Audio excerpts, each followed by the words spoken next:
Hey y'all, welcome back to the channel. I want to thank you for being here. Before I say anything, I want to say thank you to all 5 of you who watched my previous video. I had a few people reach out to me and tell me that they actually did watch it all the way through and that it really meant something to them. So that is, that's like the greatest thing. That's the whole reason I'm doing this, right? Is because for one, I want to tell my story. And for two, I want to touch people's hearts. I want to spread the word.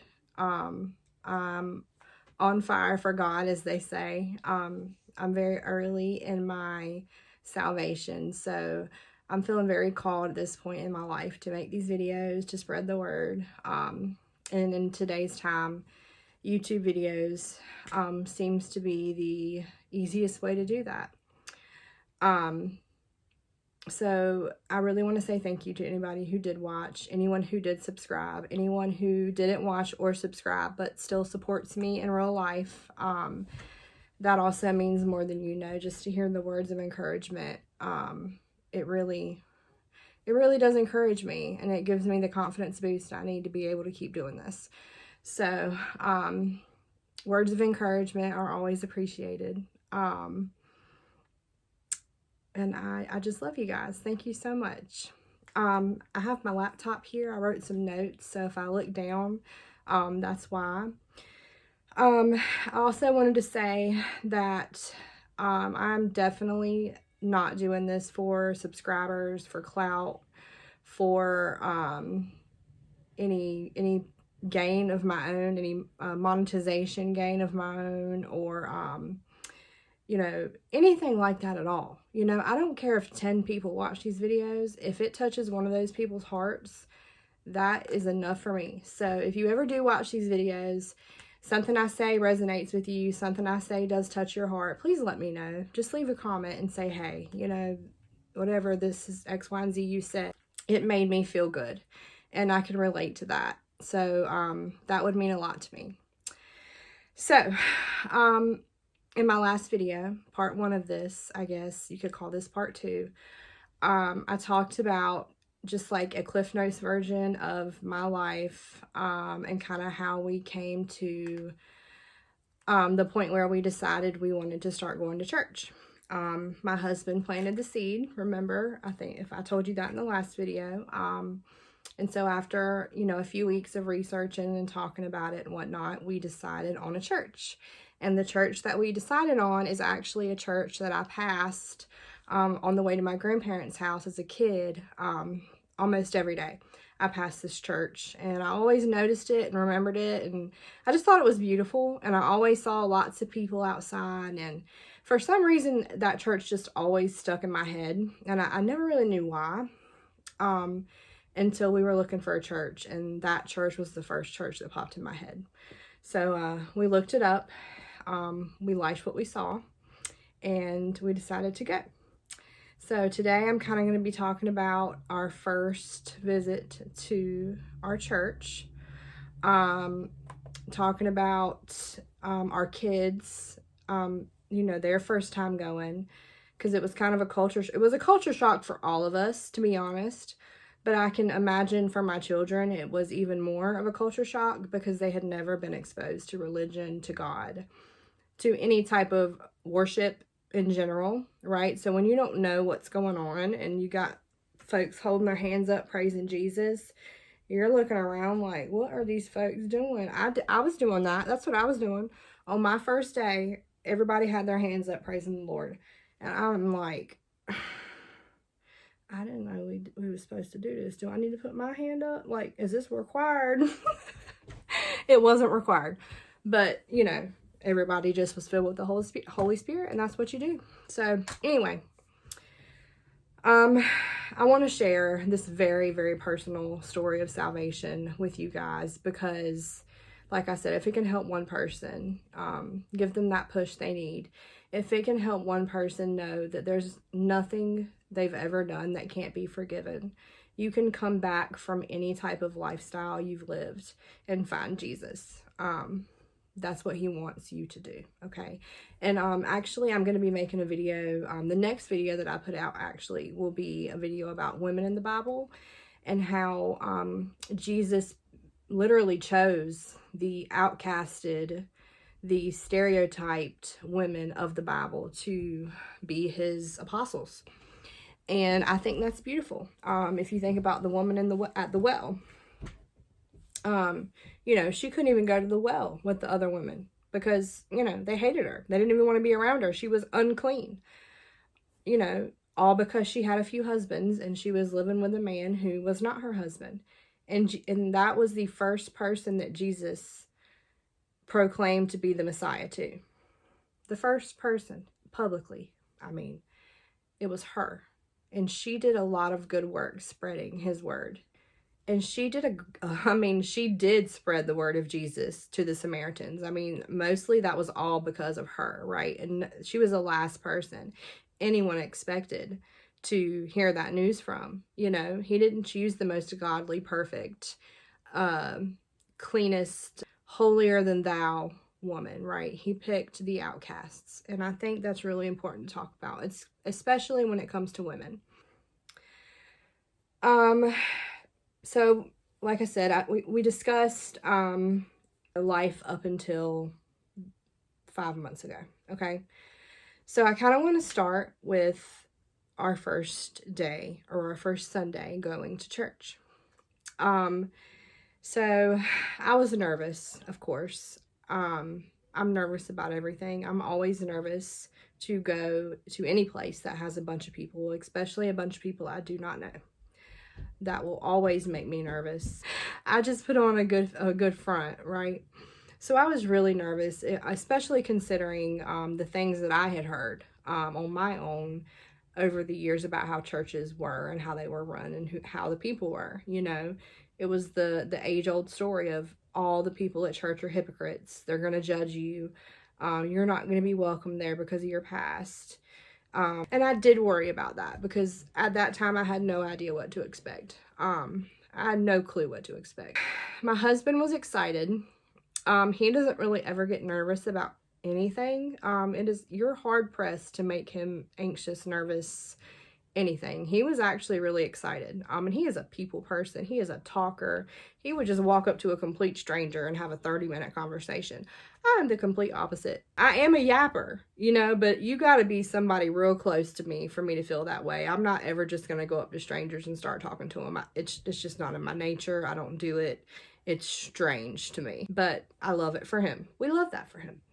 Anyway, so I know he was going to be okay. I was a little nervous for my kids because, like I said, they had never been to church ever.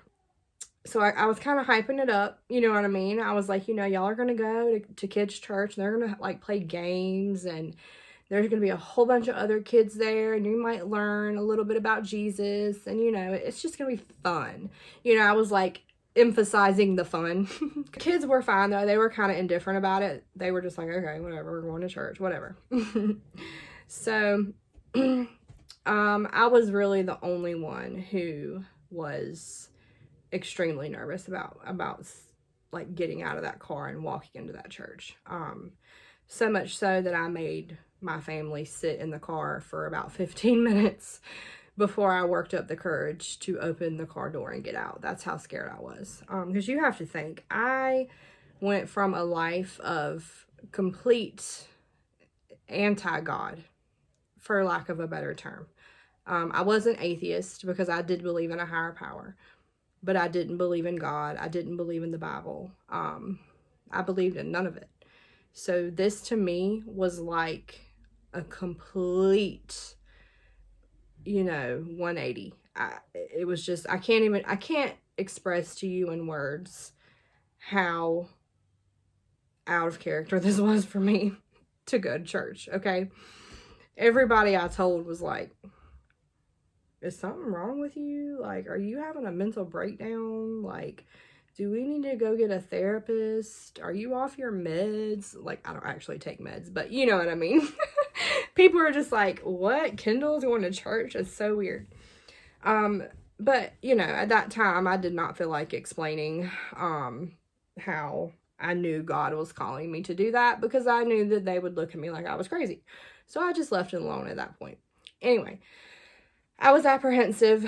So eventually I worked up the courage. My husband helped me, my kids helped me, and we got out of the car.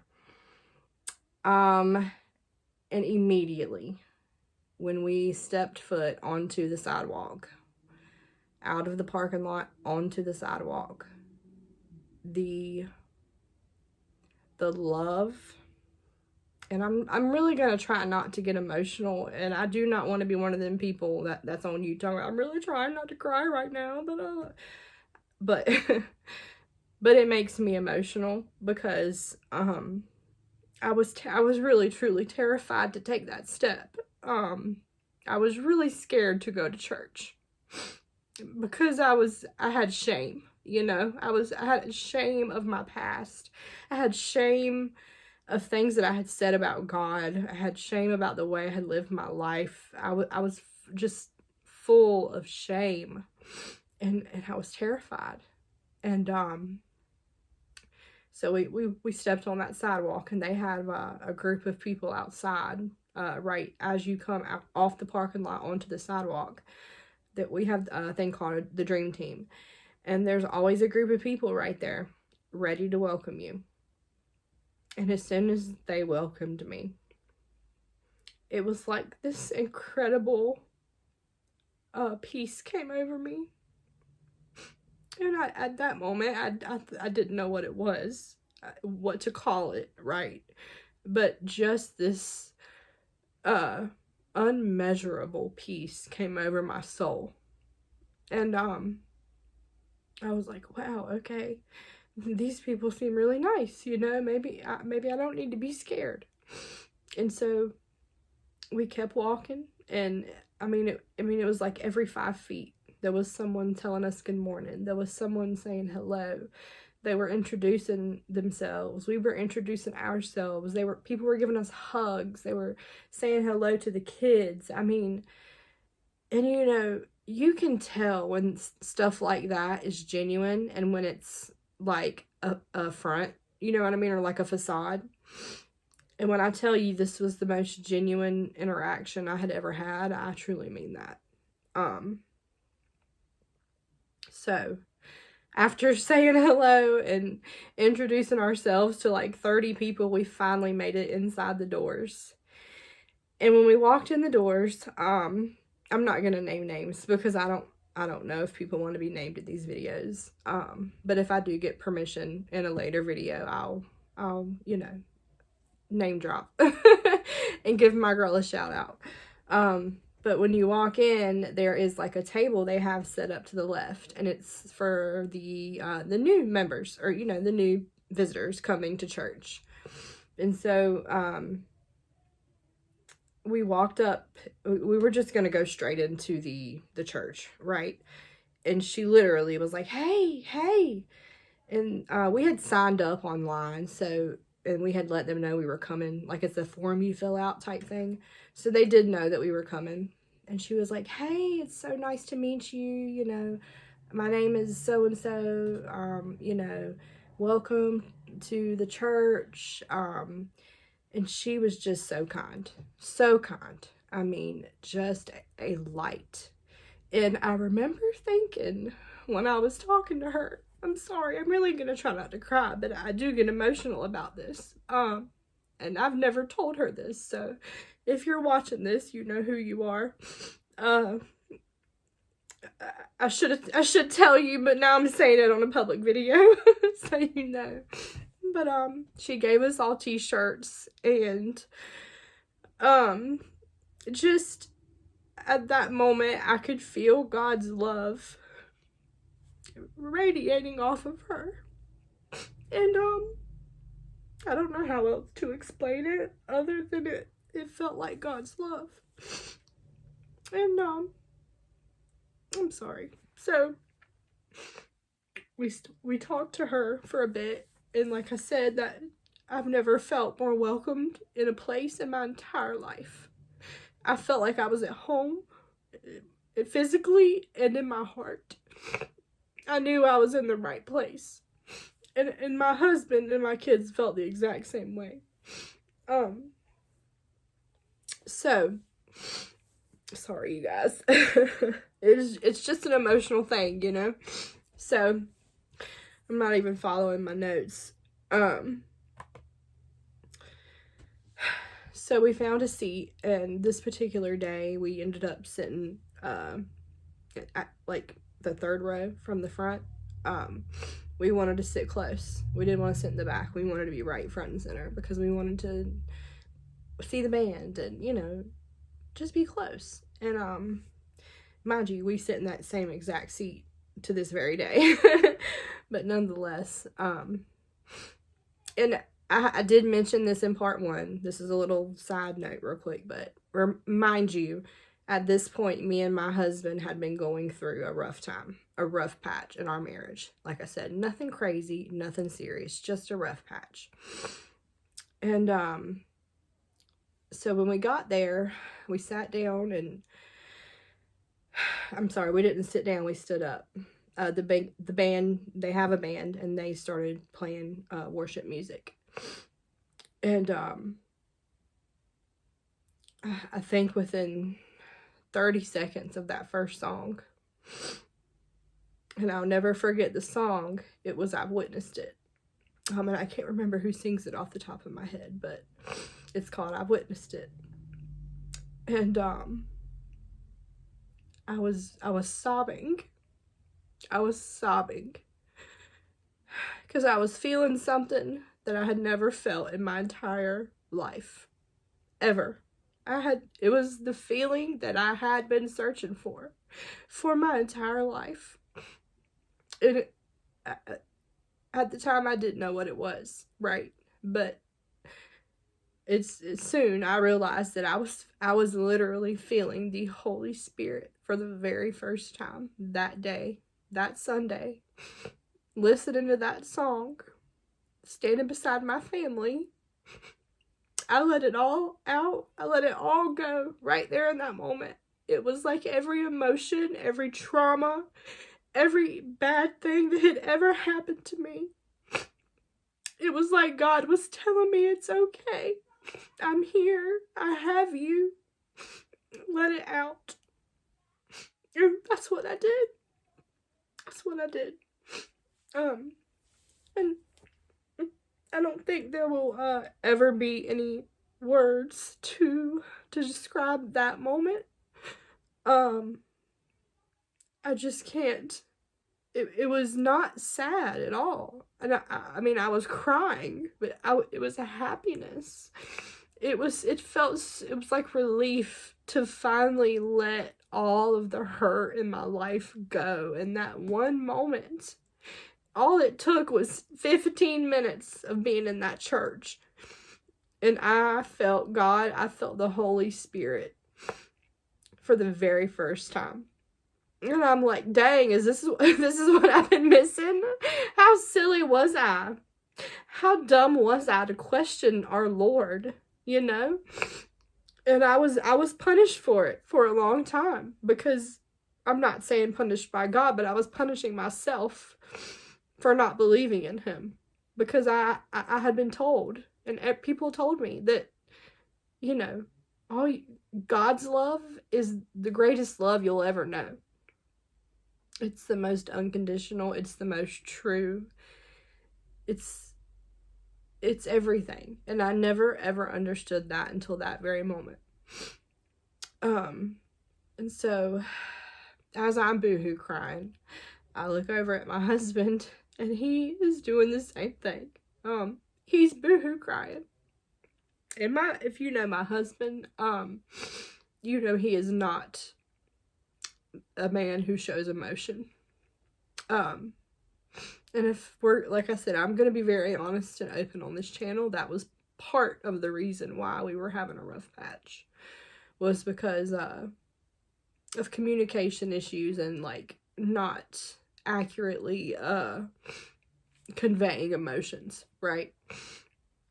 And I could feel, and now I know because he's told me, but in that moment he let all that go too. And it was the best, most profound, well, I lied. The second best, most profound experience I've ever had.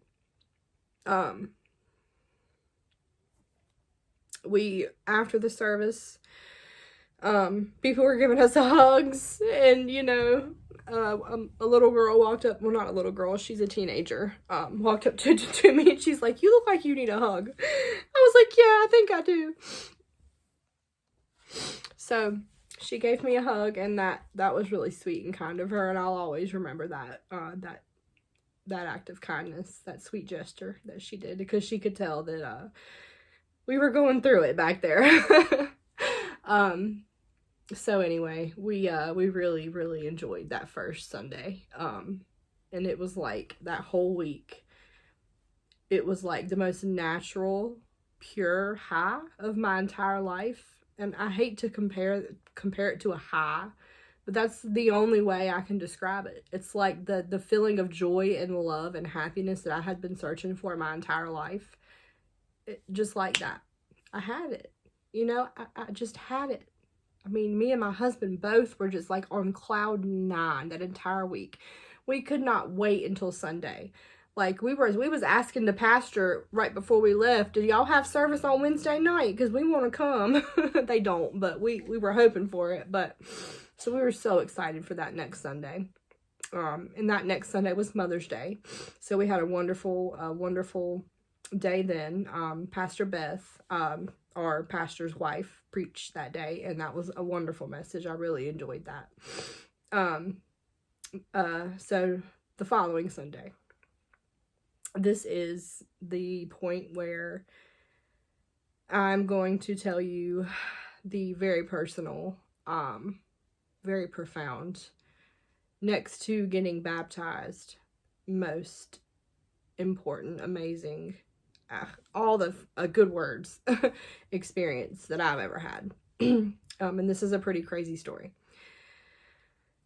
So we got to church. We sat down in our usual spot, 3rd row, right front and center. And in the backs of the seats, they had these prayer cards. So me and my husband had kind of been talking, you know, those 2 or 3 weeks, you know, that we had started from that point. And we had went to Tennessee like the week before that. We went to Gatlinburg, and we were kind of talking out there on the deck, and he told me that he felt like he was not as far along in his spiritual journey as I was, and he felt that he was not as close with God as I was at that point. And, you know, and I told him that, you know, that was okay, that there is no checklist, there's no timeline, there's no nothing, you know. You may be closer with God for all I know. Maybe I'm just, you know, I talk about it more. You know, we had a whole conversation about it. And everything was fine. He was just, you know, he was in the process of going through it, you know, and we were working through it. And I was helping him work through it. So he had mentioned that to me, and I had been thinking about that ever since he said it. So I pulled one of those prayer cards out, and I wrote on the prayer card something to the effect of, you know, "Please pray for my husband. You know, he feels like he's not close with the Lord. He hasn't been saved yet, and just pray for him, because he's worried that he's not as close with God as he should be. And I know that he feels a lot of shame, and I know that he may feel he is not worthy of that love. And I just want him to know he is." I wrote something to that effect. And also a little side note, when I was going to youth, when I was about 12 or 13 years old, I had gotten saved. Looking back on that, I had not gotten saved. I raised my hand one day because everybody else did it, right? Oh God, everybody else is raising their hand. Let me raise mine. I don't want to be the only one that's not saved. You know what I mean? So I thought that I had been saved. Even during this point, when I was writing that card, I thought I had been saved. Okay? So I filled this card out right before church started, and I was going to give it to our pastor right before we left, because I wanted to give it to him personally, because I wanted him personally to pray for this. and, you know, maybe let others know and let the congregation know they needed to also pray if they wanted to. So, excuse me. Sorry. So after the service, again, we had another emotional time listening to Pastor Jeff preach that day. And honestly, I can't really even remember what he was preaching about. I have notes. I take notes every Sunday in church, and I could tell you, but I can't remember off the top of my head. But of course, at the end, he does the call, the altar call. If you want to give your life to Jesus, raise your hand or come to the altar. You know, it varies. Sometimes it's raise your hand. Sometimes it's come to the altar, right? This particular Sunday, it was an altar call. And I still had that prayer card tucked in the front page of my Bible because I was going to give it to Pastor Jeff as soon as we left. And we had our heads down and our eyes closed because he was praying, and I was holding my husband's hand. And Pastor Jeff said, you know, if you want to give your life to Christ, if you want to let go of that shame and that hurt, and you want to come to the altar and let it all go, you can do that now. And all of a sudden, I felt my husband stand up. And I'm sorry. I'm really trying not to like boo-hoo cry right now. Okay. I felt him stand up. And he stood up and walked, and I held his hand and I walked with him. And we went right front and center. Because, you know, there's the aisle, right? We walked right into the very center of that altar and got on our knees and gave it all to God. And we had, I don't even know how many people coming and praying over us. Mind you, this was a full church, 100+ people. And me and him both were just crying like we had never cried before. We could literally feel God laying his hands on us. We had all these people who cared about us, praying over us, having, you know, they had their hands on us as well, but over top of all those hands, we both could feel Jesus Christ's hand on us and on our hearts in that moment. And in that moment, my husband gave his life to Christ. And now that I look back on it, I also gave my life to Christ in that moment, for real. And you know,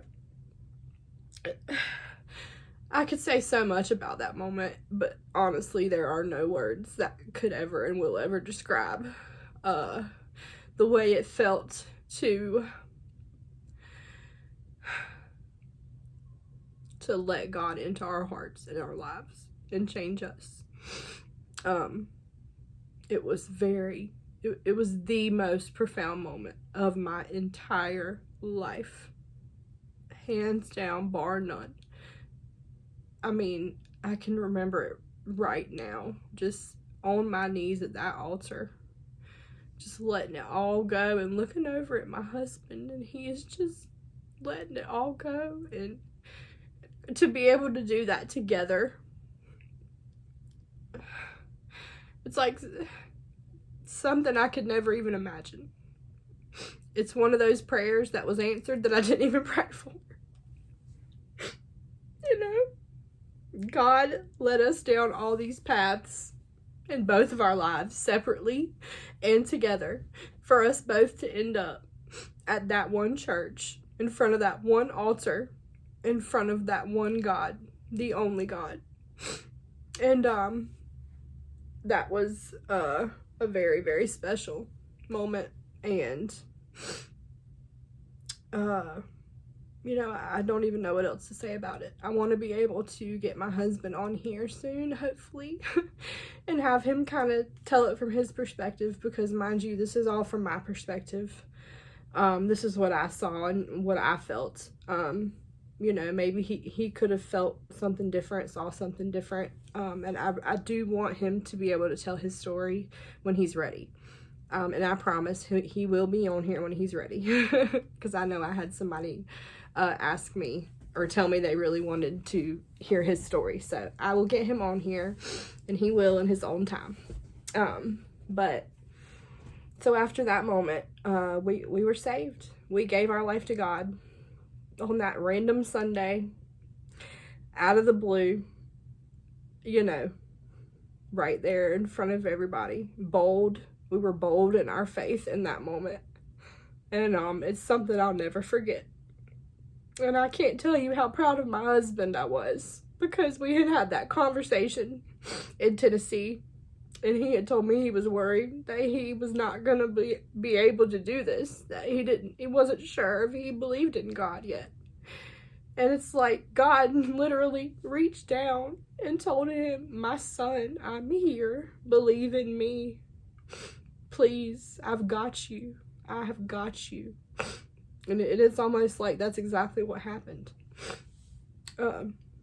So after service, we spoke with our pastor, and I told him that story. I gave him the prayer card, and I said, "Look at what I wrote on my prayer card." And he looked at me and he's like, "You had a prayer answered right in front of your eyes." Literally, a prayer answered right in front of my eyes. Within minutes of me praying for it, it happened. And it affected him too. The next Sunday, he told that story. He told that story to the entire congregation, because it was pretty wild how it happened.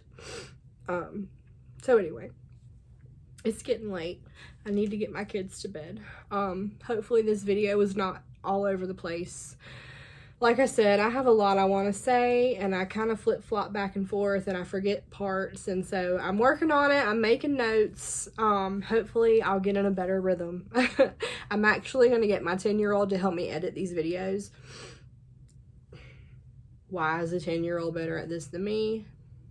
I don't know. My kid's smart. Anyway, so I'm going to have her help me edit all this. So hopefully you will enjoy this video. Much better quality. Like I said, the next video I do is more than likely going to be the video about women in the Bible. I have a huge list of video ideas I want to do. So like stay tuned, because I'm going to be pumping content out. I don't even care if nobody watches it. I enjoy doing this. I enjoy decorating my little wall back here.